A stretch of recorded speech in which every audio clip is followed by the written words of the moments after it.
देव के दुलारुआ राजा की सा बेटा वन में आहे रखेले।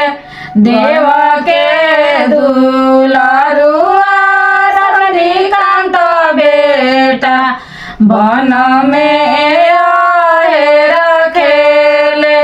देव के दुलारुआ सुनील बेटा वन में आहे रखेले। हे देव के दुलारुआ नील बेटा वन में आहे रखेले। वन महिषी मारले हरि नामत हरिणी वरहनवा देली। हरिणी वरहनवा देली। वन पहिषी मारले हरि नामत हरिणी वरहनवा देली।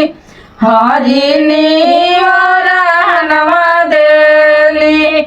हरिणी जे रोवेली वियोग से तो मोर हरिना मारल गइले। मोर हरिना मारल गइले।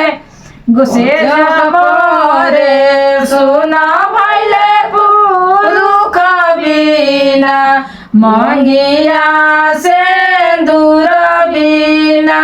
मंगिया से दूर बिना घर मोरे सुना भइले परिवार बिना। गोदिया बालक बिना। गोदिया बालक बिना। देव के दुलारुआ धनंजय बाबू वन में आए रखेले।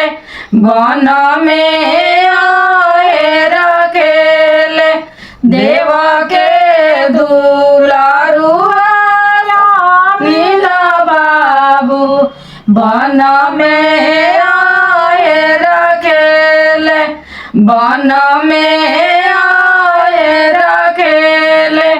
वन पहिषी मारले हरि नामत हरिणी वरहनवा देली। हरिणी वरहनवा देली।